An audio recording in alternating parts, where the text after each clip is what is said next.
Alguém aqui hoje não tem Bíblia? Pastor, eu não tenho uma Bíblia, nem aqui nem na minha casa. Eu não possuo este livro ainda. Levante a mão se tem alguém aqui, por favor. Não, né? Glória. Tu não tem Bíblia nem aqui na sua casa?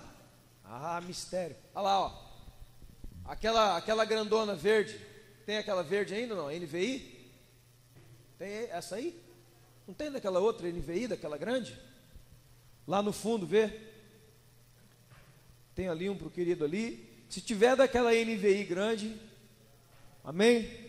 Abra sua Bíblia, 1 Coríntios capítulo 11. Aleluia. Primeira carta do apóstolo Paulo aos Coríntios, capítulo de número 11. Se tiver aquela Bíblia NVI, aquela verde, dá para o irmão ali. Se não tiver, pode ser a outra mesmo. Tem aí? Primeira carta de Paulo aos Coríntios, capítulo de número 11, verso de número 17 em diante. Estamos num domingo de ceia, Santa Ceia do Senhor. Então nada melhor do que ler a passagem que fala sobre ela. Olha para o irmão que está do seu lado e fala assim: você veio preparado hoje?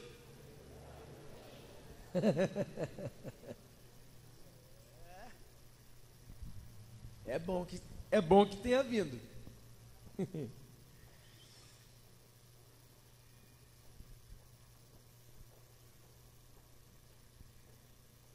Nisto, porém, eu vos escrevo: eu não louvo vocês, porque vocês se ajuntam não para melhor, mas para o pior.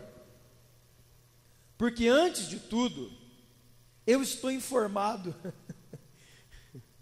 haver divisões entre vocês, quando vocês se reúnem na igreja, 2000 anos atrás isso aqui, parece que foi escrito hoje de tarde. Irmão, a Bíblia é um livro incrível. Eu não sei como os cristãos não se interessam por ela, meu Deus do céu. O que em parte eu acredito. Agora olha que coisa violenta, irmão. Olha como que Deus não perde para nós, ó. Olha o que Ele faz com as nossas divisões e as nossas frescuras gospels. Até mesmo importa que haja divisões entre vocês, para que os aprovados sejam conhecidos no meio de vós. A igreja sempre teve problemas, porque onde se reúne gente dá problema, mas Deus jamais permitiria que a igreja fosse derrotada pelos problemas dentro dela. Então Ele transforma o lixo que nós produzimos, Ele recicla e transforma em glória. Você entendeu? Ele fala, olha aqui, ó, é bom que haja divisões e intriguinhas no meio de vocês, porque assim vocês conhecerão quem é de Deus e quem não é de Deus. Acorda!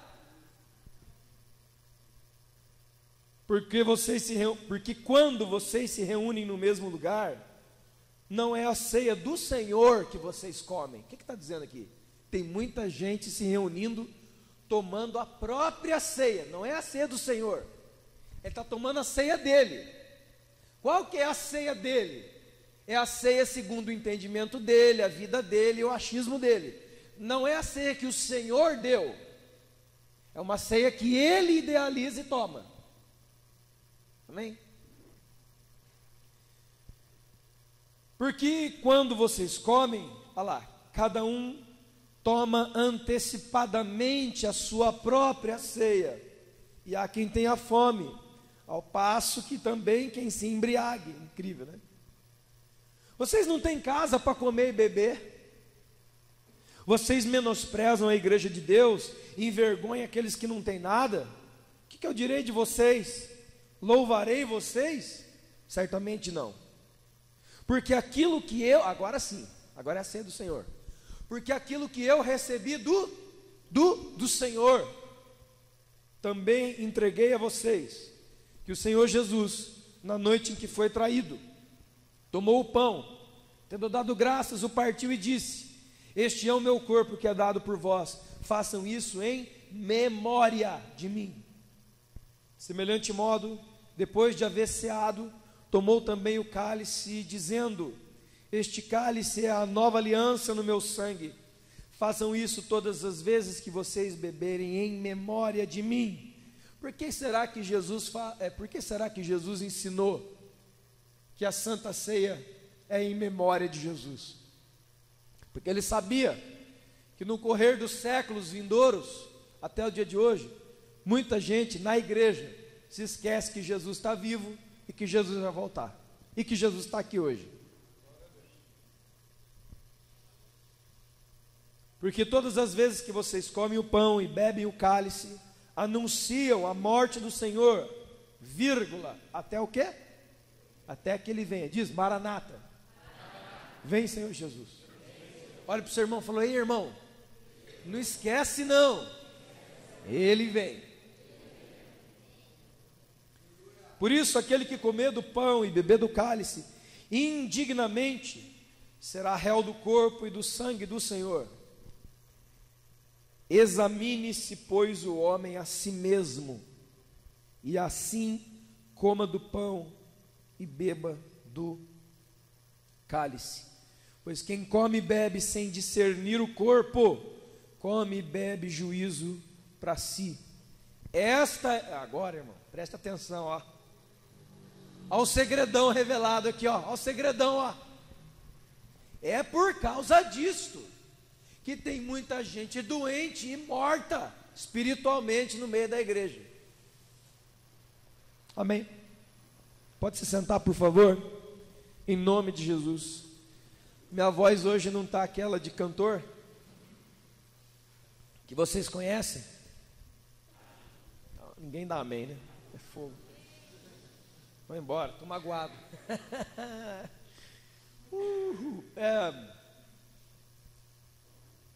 Damos berro ontem lá, né? Acho que um dos versículos mais conhecidos nossos é justamente esse, né? Examina, pois, a ti mesmo. Querido, eu quero te dizer, esse é um dos maiores, se não o maior, este é um dos maiores e mais importantes exercícios de uma fé verdadeira e saudável. Repito, este é um dos maiores exercícios de uma fé verdadeira e saudável. Quando eu digo verdadeira e saudável, o contrário é verdadeiro. Se eu estou dizendo que é verdadeiro e saudável, porque pode existir uma fé doente e errada. Pode, quer ver? Ó?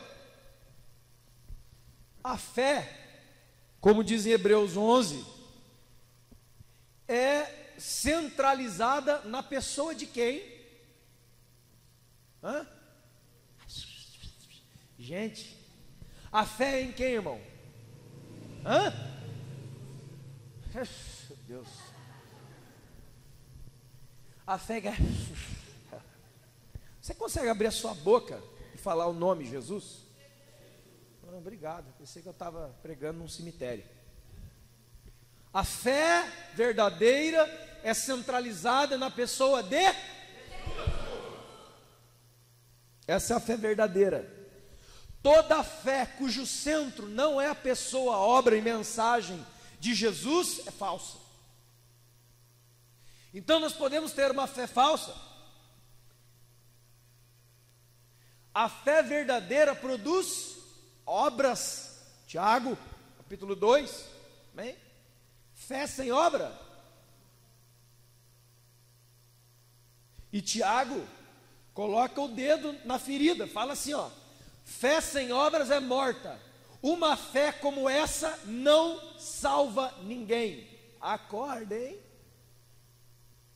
A gente não ter surpresa naquele dia. Acorda. Esse é Tiago, capítulo 2. Muito bem. Tem gente que tem fé, cujo centro da sua fé é ele mesmo. Quantos já ouviram essa palavra que eu vou dizer aqui, ó? humanismo. Humanismo. O que é humanismo? É uma fé ou obras cujo centro não é Jesus Cristo e sua glória, sou eu mesmo. Ou sou eu mesmo, ou é você. Isso é o humanismo. Humanismo é o homem no centro de tudo. Você está entendendo? Ah, mas eu não sou isso aí não. Examina-te então. Examina-se a si mesmo, se a sua fé não é humanista. Quer ver? Pega todas as suas orações. Se ela está cheia de eu quero, me dá, eu preciso, você pode estar vivendo num grande humanismo, porque o centro de tudo que você ora é você mesmo. Senhor, me dá, Senhor, eu quero, Senhor, eu preciso. E muita gente que convive com Jesus e tem fé como um viabilizador dos seus sonhos e não dos sonhos de Deus. Ele quer usar a Deus, ele quer manipular a Deus ao seu desejo. Então ele pega as orações e coloca Jesus para trabalhar para ele. Quando a verdadeira fé não é para fazer o braço de Deus se movimentar por nós, mas a verdadeira fé faz o seu e o meu braço se movimentar por ele. É muito diferente. 2, uma fé capitalista. O que é uma fé capitalista? Coisas. Senhor, me dá casa, carro, viagem, dinheiro, me dá. É uma fé, uma oração lotada de quinquilharia, de lixo. As igrejas estão cheias de gente orando para Deus dar um celular para eles. Ele quer algum objeto. Isso é uma fé capitalista. E eu te digo, tira a pessoa do centro e as coisas do centro, e você vai ter um alguém cristão que não sabe fazer nenhum tipo de oração. Ele trava. Por quê? Porque a única coisa que ele sabe falar com Deus é: eu quero isso, me dá isso, eu preciso disso, eu quero aquela coisa. Enquanto a palavra de Deus, o Senhor em Mateus capítulo 6, ele diz: eu já sei o que vocês precisam, não é o que vocês querem, não é o que vocês querem, porque o coração do homem é humanista e capitalista, e ele quer um monte de lixo, ele quer um monte de coisa. Vocês estão entendendo, irmãos? É o que vocês precisam. E eu vou te dizer uma verdade poderosa: você não precisa para viver de 90% de todas as coisas que hoje envolvem a sua vida. Somos nós que ditamos a regra da nossa vida, e agora já tem um monte de gente que já está dizendo: eu não posso viver sem internet. Quando eu nasci não existia internet, e a vida era melhor. A gente brincava na rua. Hoje, então, fé verdadeira não é você no centro, é Jesus. Fé saudável não é Deus me dá um monte de coisas. A Bíblia diz assim, ó: quer sabedoria? Tiago, quer sabedoria? É uma pergunta. Tiago faz a pergunta: você quer sabedoria? Por que você acha que na carta que escreveu Tiago existe essa frase: quem quiser sabedoria, peça que Deus dá?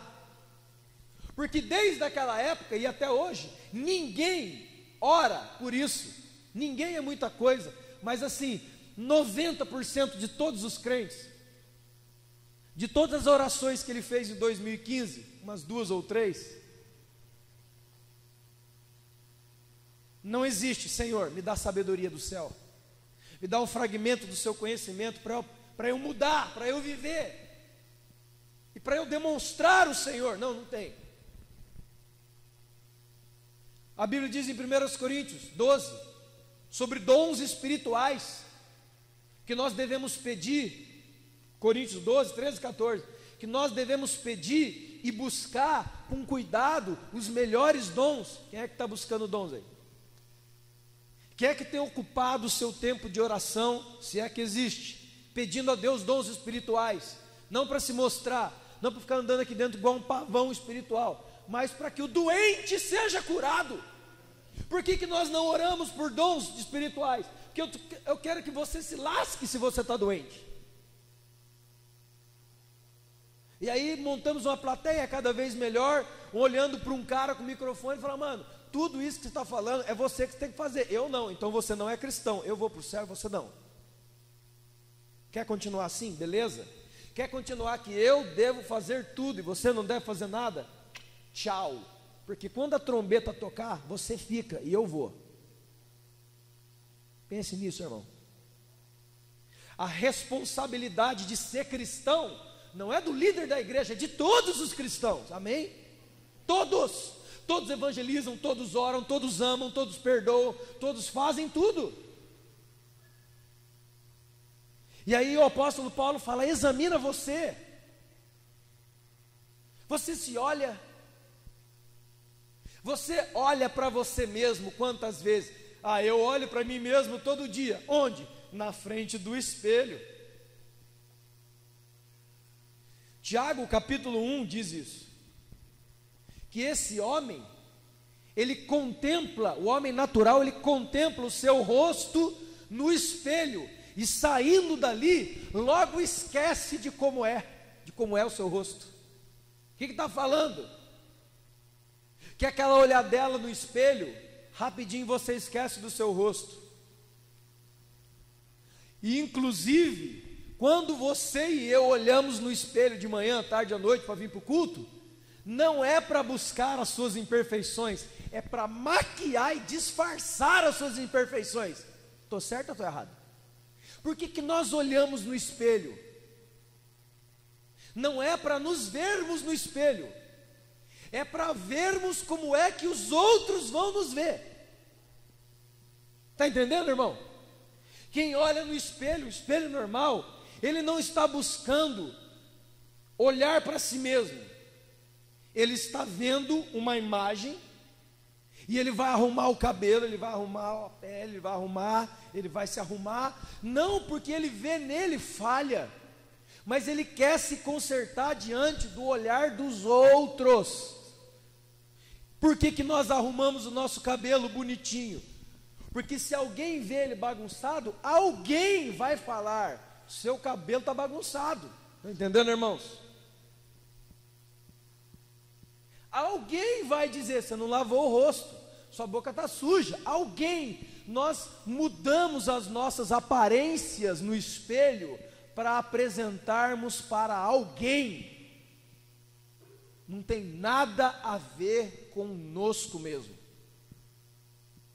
Quem é que para diante do espelho todo dia e fica se encarando o seu pior inimigo, que é você, não é o diabo. O diabo não é o seu pior inimigo, o seu pior inimigo é você, porque se você não der lugar ao diabo, como diz a Escritura, e se você resistir ao diabo, como diz a Escritura, ele fugirá de vós. Agora, quem é que abre a brecha? O diabo não tem poder de abrir brecha em você, Deus não permite. Tessalonicenses, Paulo diz assim: aquele que é de Deus, o maligno, não lhe toca. Não adianta. Mas é o principado. Não adianta, não adianta. Agora, através das nossas brechas, dos nossos descuidos, da nossa imaturidade ou ignorância, ele vai operar. Está entendendo? Paulo diz na ceia: examine-se a si mesmo. Mas ele não está querendo dizer, no dia da ceia faça isso, e passe 29 dias como se fosse um lambão espiritual. O clamor aqui é o seguinte, ele está clamando para a igreja, ele está dizendo assim, o sentido é esse: vocês nunca fazem isso, vocês nunca param para se olhar e ver quem realmente vocês são, mas pelo amor de Deus, pelo menos no dia da ceia, para um pouquinho, fecha os seus olhos e olha para a única pessoa que você não gosta de olhar, você mesmo. Ah, mas eu gosto de olhar no espelho. Eu acabei de explicar. Isso é vaidade, isso é uma pobreza. Isso é outra coisa. Quantos estão entendendo, irmãos?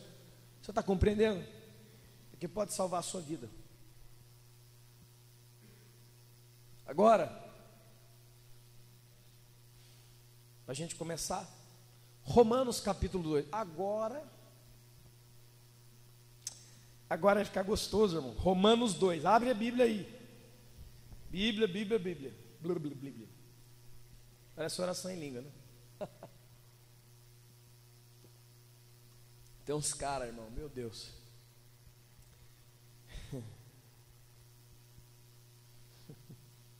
Romanos 2. Vamos olhar para nós mesmos?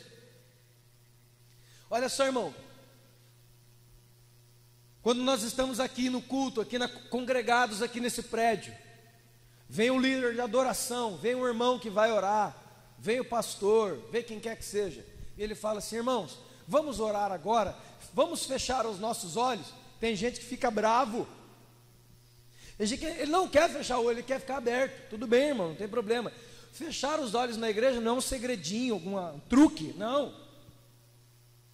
Mas quando nós fechamos os nossos olhos, começa a enxergar a nós mesmos. Começamos a enxergar a nós mesmos. Porque com os olhos abertos, qual é a projeção da visão do olho aberto, irmão? É qualquer coisa, menos você. Tanto é que você precisa de um espelho para se olhar. Você vai acompanhando, você vai fatiando, você vai faceando, você vai passeando com os seus olhos, e você vê tudo, menos você, certo? A não ser que você entre na frente de alguma coisa que tenha reflexo, aí você vai se ver. Amém? Os seus olhos, eles foram projetados para ver tudo fora, não dentro. Por isso, reveja seus conceitos sobre vamos fechar os olhos e orar, irmão.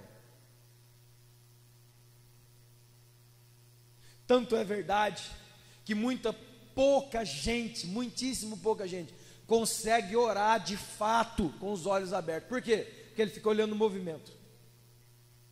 E essa sua olhadela atrai a sua atenção na roupa, quem entrou, quem passou, quem falou, quem está de pé, quem está acordado, quem está dormindo. Enquanto a minha boca abre e fala palavras que eu nem sei que eu estou falando. Senhor, em nome de Jesus, Senhor, vai abençoando nossas vidas, Senhor. Senhor, em nome de Jesus. Olha aí. Quando você fecha os olhos, você fecha o olhar para fora, e aí vem uma oportunidade de se olhar, de se encarar. Mas isso não é bom, a gente não gosta.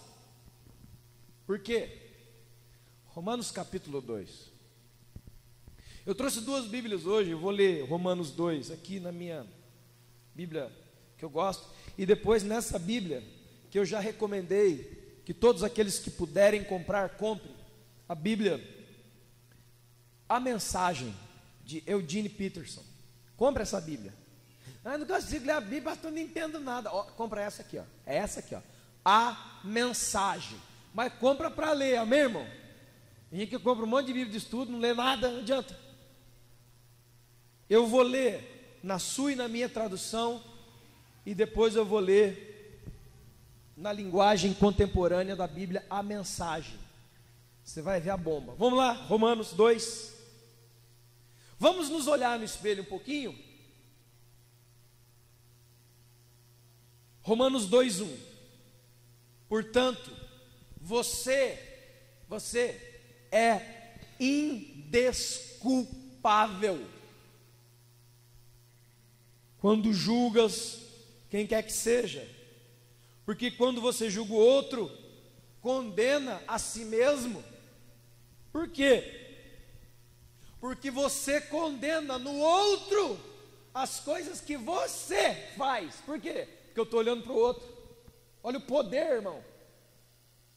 de nunca olhar para si. Olha o que tipo de pessoa que gera dentro da sociedade, dentro da igreja, alguém que nunca se olha, mas que sempre está olhando para os outros, porque o seu olho foi projetado para olhar para os outros, mas quando você fecha, você olha para si mesmo.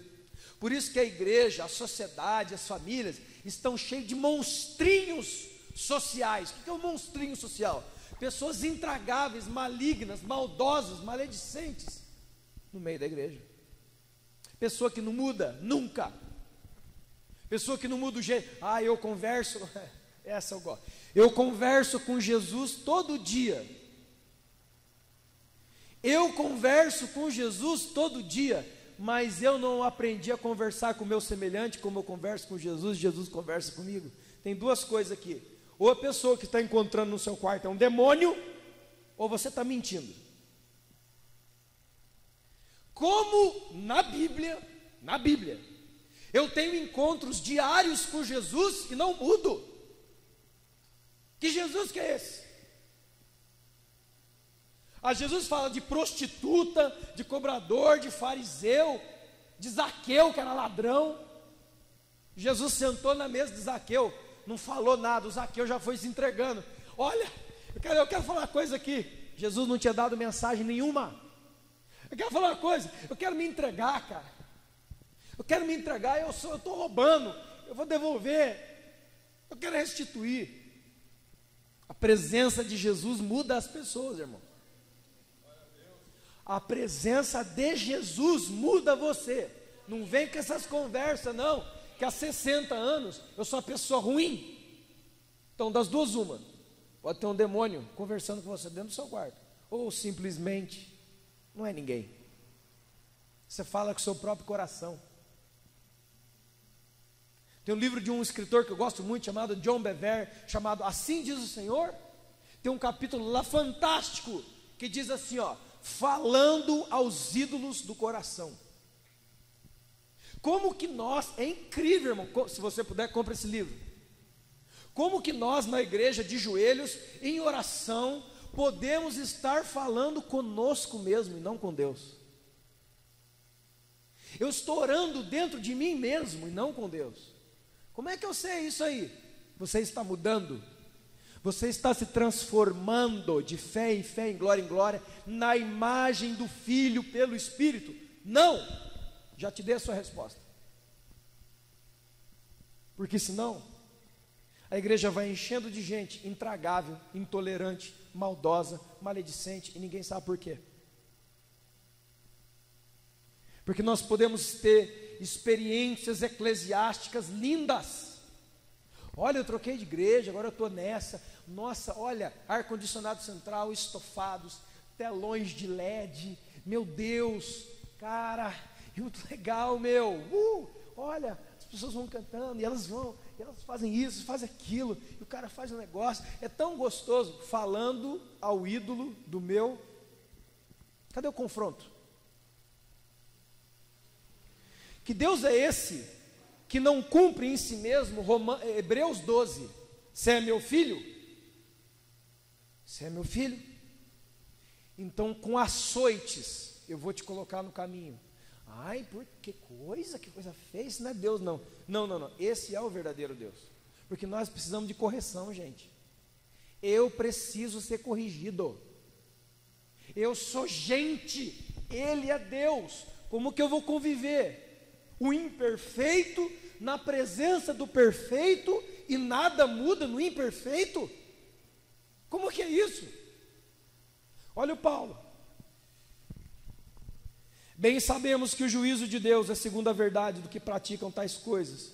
Você, homem, que condena e pratica as coisas nos outros, tu, homem, que condenas os que praticam essas coisas, faz as mesmas coisas que eles? Despreza a riqueza da bondade, da tolerância, da longanimidade, ignorando a bondade de Deus, porque a bondade, isso aqui é doutrina, irmão. A bondade de Deus te conduz ao arrependimento. Você não se arrepende porque você é bom, não, irmão. Não.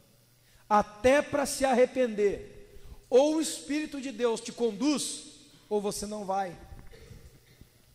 Por isso muitas pessoas têm vivido choro no horário do culto, cai, se estribucha aqui, sai um monte de lágrima, um monte de ranho pelo nariz.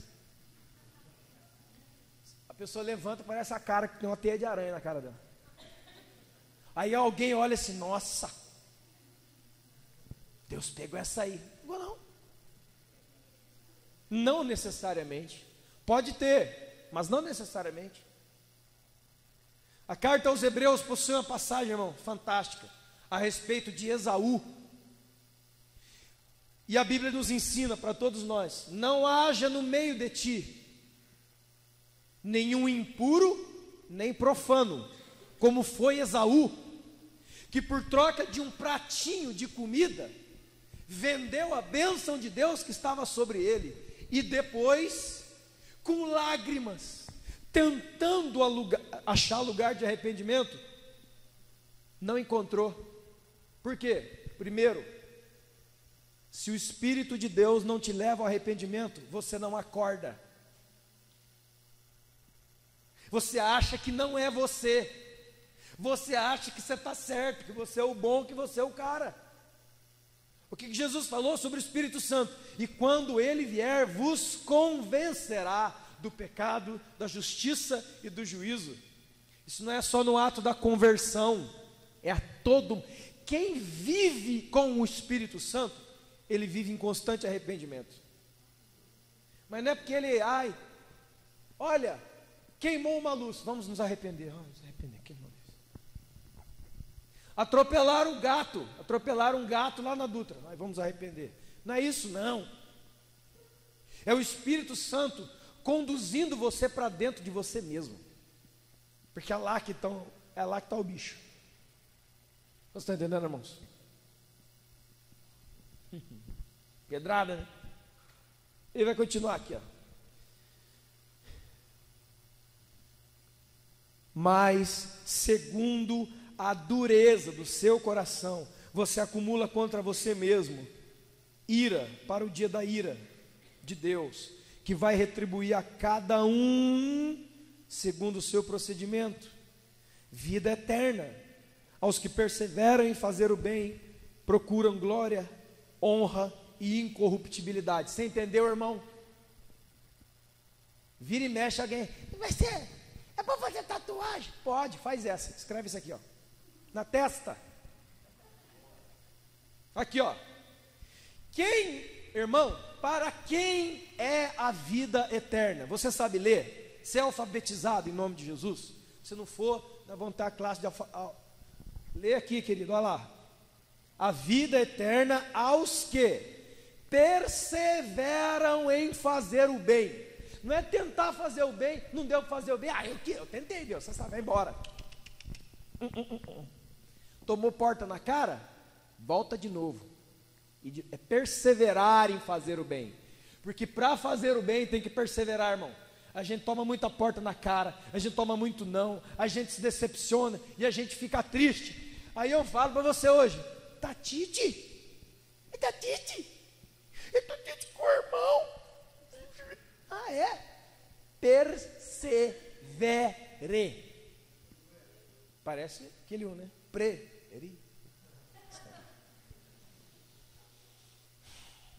Mas, versículo 8: ira e indignação aos facciosos, aqueles que separam uns dos outros, desobedecem à verdade e obedecem à injustiça. Tribulação e angústia virão sobre a alma de qualquer homem que faz o mal, ao judeu e o grego. Glória, porém, e honra e paz a todo aquele que pratica o bem, ao judeu e ao grego. Porque para Deus não há acepção de pessoas. Vai comigo no versículo 17. Se você tem por sobrenome judeu e repousa na lei e te gloria em Deus, isso aqui, irmão, em nome de Jesus, lê comigo isso, estuda na sua casa 1000 vezes o que eu vou te dizer aqui, ó, porque esse negócio aqui é barra pesada. Não escandaliza não, Porque o Senhor Deus Todo-Poderoso não está na mão da igreja não, viu, irmão? Ele é o Senhor da igreja.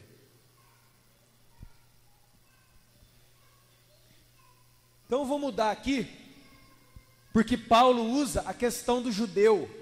Por que Paulo usa a questão do judeu? Porque para o judeu foi dada a escritura, para o judeu ele fala que foi dado os profetas, para os judeus foram dados os oráculos de Deus, a escritura, as leis, foi dado ao povo judeu. O que é que tem sido dado ao povo evangélico? Bíblia, Bíblia de estudo do homem, Bíblia de estudo da mulher, Bíblia de estudo da senhora, Bíblia de estudo do papai, Bíblia de estudo da criança, do adolescente, do pós-adolescente, do executivo, do skatista, do surfista, Bíblia do pedreiro, Bíblia do engenheiro, tem Bíblia de tudo. Você liga o rádio, pregação o dia inteiro, cuidado, já falei.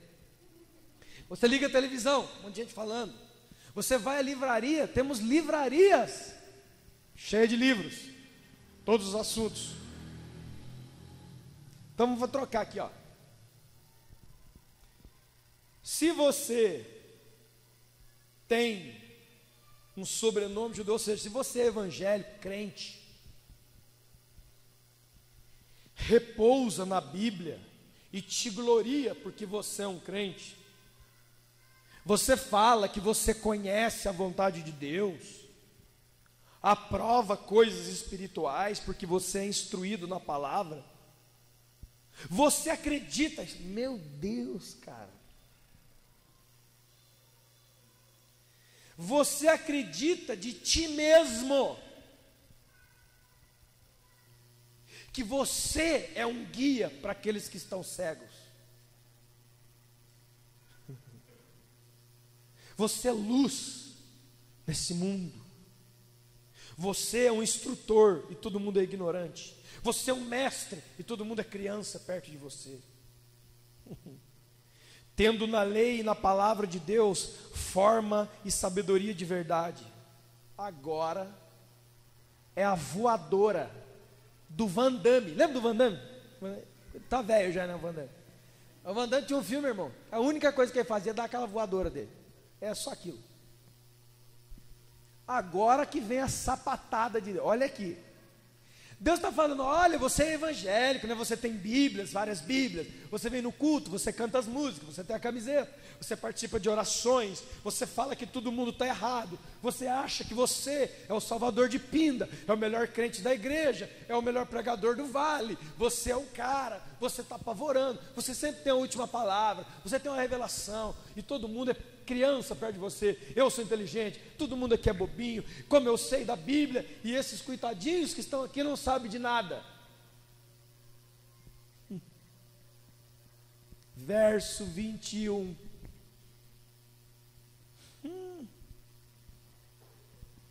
Você que ensina para todo mundo o que eles devem fazer, por que você não ensina a você mesmo?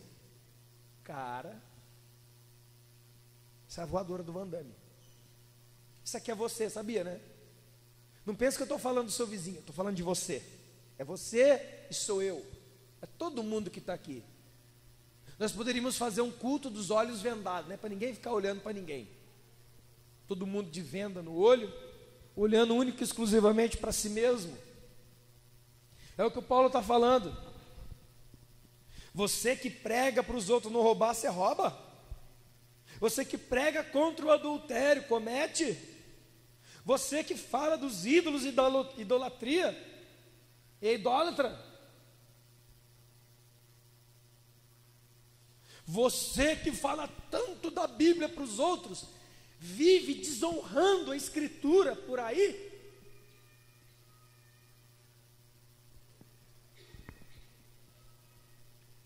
Ó o verso 24. Por que é que muita gente não se converte? Por que é que o meu familiar talvez ainda não veio para Jesus? Verso 24.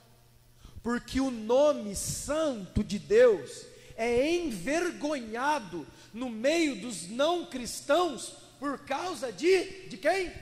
Nós. Mal testemunho. O que é dar testemunho, irmão? Estava falando com os irmãos. Isso aqui é um ensino para esta congregação. Escute. O que é dar testemunho? Dar testemunho não é vir aqui na frente, como um humanista e como um capitalista, dizer assim, ó, olha, Deus me abençoou com esse teclado. Eu estava andando a pé e Deus me deu um carro. E todo mundo se alegra. Isso aí não é testemunho, irmão. O que é, na Bíblia, testemunho? Testemunho na Bíblia é a verificação da fé verdadeira e sadia em você por um outro alguém. Isso é testemunho. Testemunho é quando as pessoas olham em você e veem uma fé verdadeira. Ah, puxa, eu não posso vir aqui e dizer que Deus me abençoou? Pode. É pecado eu falar que Deus me deu um carro, Deus me ajudou? Não. Não. Mas você há de convir comigo que de 10 testemunhos, 9,75 são sobre mim, como é que eu estou bem, e uma coisa que eu ganhei. Você concorda comigo? E isso é ruim, porque estimula uma fé humanista e capitalista. E não, a Bíblia diz, uma fé que suporta, uma fé que ensina. Lê Hebreus 11, irmão, lê lá para você ver. Uma fé que luta, uma fé que aguenta o pau da vida, uma fé que vai além, uma fé que crê em Deus. Eu não vou ter isso, porque todas as pessoas que falam na igreja, é assim, eu orei e Deus me deu um relógio. Eu estou ensinando todo mundo a orar por um relógio.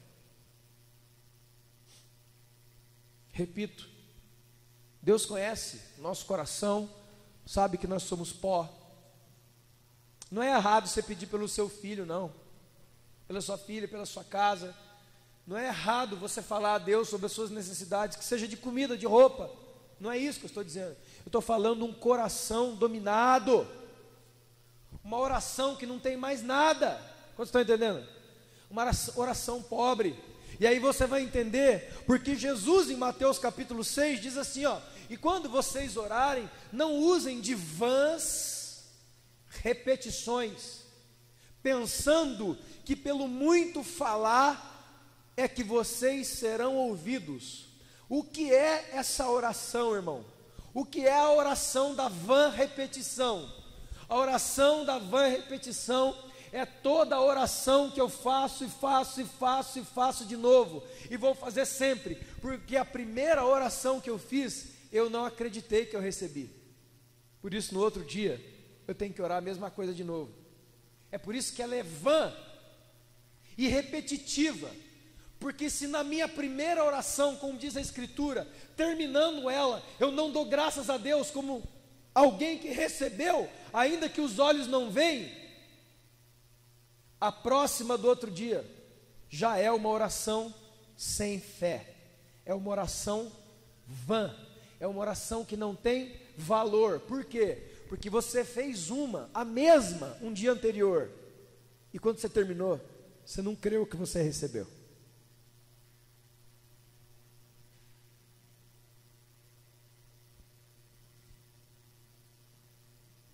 Agora eu quero ler como está aqui na Bíblia a mensagem.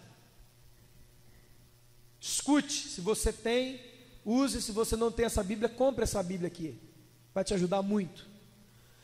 É o mesmo trecho, nessa versão. Escuta, irmão, fé vem pelo ouvir. Os homens caíram no abismo cada vez mais fundo, mas se você pensa que está num nível mais elevado, de onde você pode apontar o dedo para os outros, esquece. Cada vez que você critica alguém, está condenando a você mesmo. Você é tão errado quando você critica. Criticar os outros é uma forma bem conhecida de ignorar a sua própria forma. Por que a gente é tão assim, irmão? Por que quando os crentes, por que quando as pessoas, por que quando os seres humanos se juntam ao redor de uma mesa, numa lanchonete, numa pastelaria, ao redor de um cara que vende o picolé, a conversa nunca é sobre você, é sempre sobre alguém. Então o Espírito Santo está dizendo a toda a igreja: eu estou mostrando para vocês a falha maior de vocês, corrijam. Que eu não estou pregando aqui para fazer gracinha, não. Eu não estou pregando aqui para cumprir tabela, que tem culto, eu tenho que dar a palavra, não. A Bíblia diz: aquele que tem ouvidos para ouvir, ouça o que o Espírito Santo diz para a igreja. Não é para o pastor, apóstolo, mestre, é para a igreja. Deus está falando com todos nós. Lembra da semana passada? Quando eu ler a minha Bíblia, eu estarei procurando Deus, e eu estarei procurando a mim mesmo, e eu estarei procurando uma saída para não ser quem eu tenho sido até agora. Não esqueça dessa regra. O Espírito de Deus está dizendo para mim e para todos que estão aqui: sabe por que você é tão assim? Porque você não se olha. Então, quando eu vou me juntar daqui a pouco com o Eduardo, nós vamos comer um pastel ali, o Eduardo não vai falar dele, como ele está, como ele é e o que ele precisa, e ele também não vai me ouvir falando de mim, como eu estou, como eu preciso. Sabe o que nós vamos falar? Nós vamos falar do Sérgio, nós vamos apontar ele, nós vamos falar do Maico, nós vamos falar do Tiago, e a gente vai fazer reuniões, e nós vamos colocar versículo bíblico, e nós vamos lembrar, nós vamos falar de visão, tudo maligno, tudo carnal, tudo errado. E o Espírito Santo passeando no meio de uma lama dessa, que são os cultos evangélicos por aí, que são as conversas na casa do irmão Joãozinho, Pedrinho, Carlinho, Zezinho. Vou falar de mim. 95, estou sendo bondoso, 95% de todos os atendimentos pastorais que eu faço, nunca as pessoas estão querendo falar sobre elas. Sempre me chamam para reclamar dos... Eu já estou avisando, toda a igreja está me ouvindo, oh glória, eu não vou mais ouvir vocês. Então vai para outra igreja. Abre aí, ó. Abre, pisa aí nessa rodinha aí. Abre aí. Abre esse tapume aí. Abre aí, rapaz, estranho aí. Para lá, abre para lá. Mas, eu quero ver a rua. Olha a rua lá, irmão. Vai para lá. Que aqui é lugar de quem quer ir para o céu. É lugar de quem quer ser transformado. É lugar de quem quer, de alguém que vê um Deus santo, que diz: sejam santos como eu sou santo. Eu não quero viver como um pastor hipócrita, todos os domingos dando uma palavrinha positiva para as pessoas, enquanto eu mesmo erro em todas. Você quer me chamar para te aconselhar, para orar por você? Então eu quero ouvir você falando de você, porque você é o problema. Ah não, o outro é o problema. Se o outro for o problema e você estiver com Deus, ainda que o outro seja um problema, você não é contaminado, porque Deus está em você, porque existe uma armadura do Espírito sobre mim, ou não? Cadê a armadura do Espírito, irmão? Cadê o escudo da fé? Nós vivemos uma geração de pessoas que não aguentam um olhar, não aguentam uma crítica, não aguentam nada. Aí eu não vim na igreja mais. Por quê? Não me cumprimentaram. Há 2 cultos que eu venho aqui. Aí Eduardo veio, ele está de Caraguá. Chega. Sabe qual é a pergunta de Deus para mim? Ei, Petra, quando é que vocês vão crescer? Quando vocês vão parar de tomar todinho domingo? Quando é que eu vou poder chamar vocês para usar vocês na minha obra? Para usar vocês como apontadores de caminho? Irmãos, a cada dia que passa, Deus está abrindo portas nesse negócio desse orfanato aí, incríveis. Mas a cada dia que passa, o meu coração diante de Deus se aperta, fica mais apertado. Sabe por quê? Eu já sei, eu não estou orando por isso mais, já orei, Deus já fez. Eu já sei que Deus é poderoso para fazer infinitamente mais além daquilo que eu peço, segundo a eficácia do poder que opera em mim e em você. E Deus já está fazendo, irmão. Sabe qual que é o meu temor que aperta o meu coração? Quando o orfanato começar a funcionar agora em novembro. E aquelas crianças sem pai, sem mãe, que vêm do inferno, órfãos, chegarem lá e olharem para a minha cara, e eu ter que ser o pai que eles nunca tiveram, a mãe que eles nunca tiveram, e eu não ter cartucho para tirar, porque eu sou um falso, porque eu sou um falso ministro, porque eu sou um falso apóstolo, um falso irmão. O que é um falso? Alguém que diz que é, mas não tem bala aqui, ó, irmão. Não tem bala, ó. Ele não tem nada para tirar, ele não tem nada para dar. Ele só é um cara que fala domingo. Que bonito, hein? Irmãos, esse tempo tem que acabar de achar culto bonito, de achar palavra abençoada. Tem que começar o tempo seguinte, essa palavra foi para mim, e Deus começa a trabalhar, e eu quero mudar, porque eu vou ser a resposta de Deus na minha geração. Deus nunca precisou de muita gente. Gideão tinha mais de 30 mil homens. Deus falou para ele: Gideão, pode mandar embora esse povo aí. Então o que eu estou fazendo é bíblico. Se você é um covarde, hoje se arrependa e vira homem, vira mulher de Deus. Agora, se você está com covardia, procure outra igreja, porque isso aqui é lugar de macho, cara. Porque nós temos uma obra, nós temos uma missão. Tem gente morrendo, e a igreja é a luz do mundo. Essa semana lá na prefeitura, você passa por humilhação. Você senta na mesa de governantes, que quando escutam que você é outro pastor que veio assumir o lar, um olha para o outro e começa a rir. Porque muitos pastores passaram por lá e deixaram uma marca de roubo e escândalo. Falsos pastores, criminosos, Deus os julgará. Mas de ouvir pessoas do governo da cidade dando risadinha e pagando para ver, porque tinha um garoto com uma barbicha esquisita na frente deles falando que vai dar jeito no negócio, e eles olhavam para o outro. Na mente deles veio o quê? Nós já vimos essa cena. Já veio gente aqui com a sua roupa, com a sua fala e com a sua Bíblia, e eles enganaram a gente. Então, a questão do orfanato não é só cuidar de crianças, é lutar pelo nome acima de todo nome. É dizer para essa cidade que os crentes não passam de seres humanos imperfeitos, incapazes de muita coisa, mas que tem um Deus no coração dele, cara. No final, depois eu peguei, irmão, a hora que passou a palavra para mim, eu dei tiro de 12, pum, bum, 12.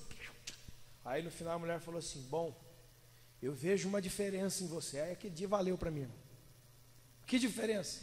Eu vejo que você não está lá pelo dinheiro. Eu falei: é lógico, nós estamos assumindo uma dívida de 50 conto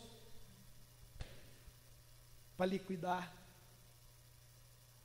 Ela falou assim: eu vejo que você tem amor, eu vejo que você está nessa porque você ama essas pessoas que você não conhece. Eu falei: ganhei meu dia, cara. Tem muita gente que me ofende. Teve gente já que ofendeu você? Eu já fui muito ofendido, irmão. Você também já. Eu já fui muita coisa. Mas eu descobri que pessoas que vivem me ofendendo não merecem ocupar nenhum momento da minha vida. Eu deixo elas falando. Enquanto os ímpios, pessoas que não creem em Deus, estão, sei lá, longe da minha religião, conseguem ver o Deus em mim que o meu irmão muitas vezes não consegue ver. É isso que diz aqui, ó. Você acha que consegue distrair a atenção de Deus dos seus erros, apontando para os erros dos outros? Ou que por Deus ser tão bondoso, Ele é bondoso, mas Ele deixa você livre das suas obrigações? É melhor pensar direito. Deus é bom, mas não é bobo. Sua bondade, Ele nos toma pela mão e nos conduz a uma mudança radical de vida. A Bíblia é a mensagem. Se você age contra a natureza de Deus, vai se destruir. Não importa a sua origem, sua criação, sua formação. Mas, se você aceita o jeito de Deus fazer as coisas, Ele vai recompensar você maravilhosamente. Não importa de onde você veio, quem você é, se você tem dinheiro ou não, Deus pode fazer, mas Ele tem os seus critérios.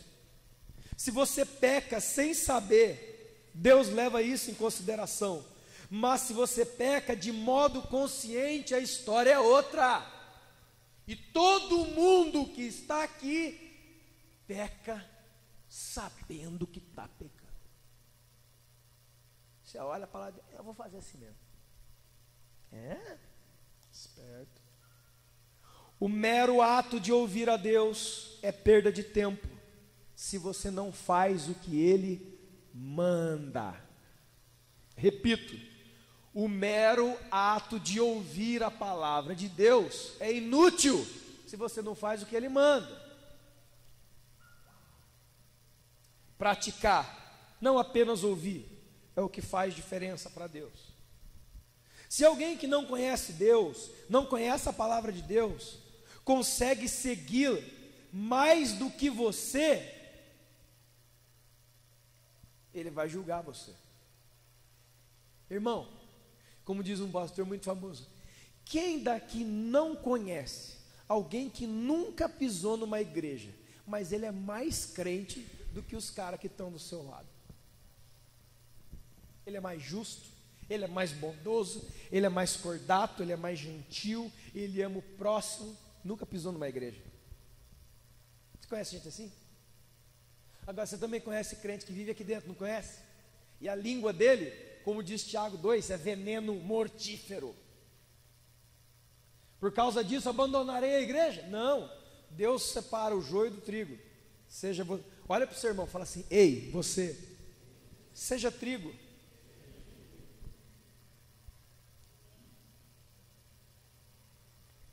Se você foi educado como crente, não pense que pode descansar na religião, orgulhoso de estar por dentro da palavra de Deus, de experimentar bênção, de estar atualizado com as doutrinas. Tem um recado especial para você, que está seguro disso, que conhece a palavra revelada de Deus, que se sente em condição de levar a palavra para os outros. As pessoas que você considera que estão presas, são doentes e confusas. Você está guiando os outros, mas quem está guiando você?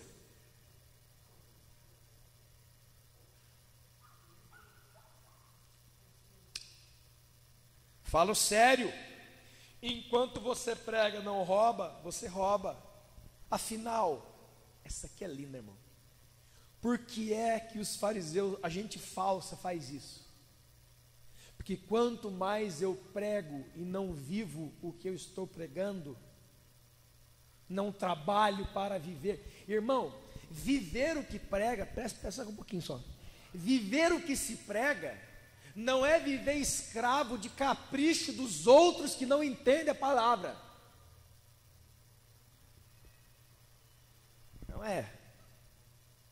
É a palavra. Porque você sabe que Jesus já disse: você quer ser meu discípulo? Você vai aborrecer os da sua casa. Porque entre o meu desejo, o meu comando, e entre os desejos dos seus amigos vão ficar de contragosto com você. Não é verdade? E Deus fala: você vai agradar os seus amigos ou agradar a mim? Você decide. Agora ele vem falar o final. Ele diz assim, Depois você lê inteiro, por favor. Ele vai ensinar assim, ó, sobre a circuncisão. A circuncisão era o sinal da aliança que Deus promulgou através de Abraão com o seu povo. Era uma marca externa no corpo. Qual é o sinal externo da nossa aliança que somos cristãos com Deus? Qual é? Qual é, irmão? Ninguém sabe. É o quê?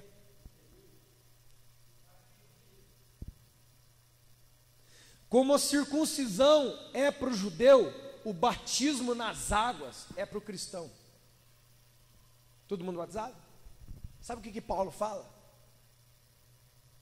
O verdadeiro batismo, a verdadeira circuncisão, não é no corpo, não é exterior, mas é no interior. De modo que, lê lá, irmão, de modo que muita gente que não desceu as águas do batismo tem cumprido a lei de Deus sem nunca ter sido batizado, ao ponto de que muitos que têm um sinal externo para todo mundo já não obedecem a Deus faz tempo. Sabe o que ele está falando? Vamos ter muita surpresa no céu. Você vai ver lá gente que nunca foi membro de igreja nenhuma. Você vai ver lá gente lá que você nunca viu na igreja nenhum culto. Você vai ver gente que você nunca conheceu, mas eles eram conhecidos pelas suas obras. Porque a Bíblia diz aqui, porque mesmo sem lei, praticavam as obras da lei. E nós, com toda a lei, não praticamos. Por quê, meu Deus do céu? Assim, como diz Jesus, e eu encerro aqui, por favor, os diáconos, com a ceia, Ministério de Música, porque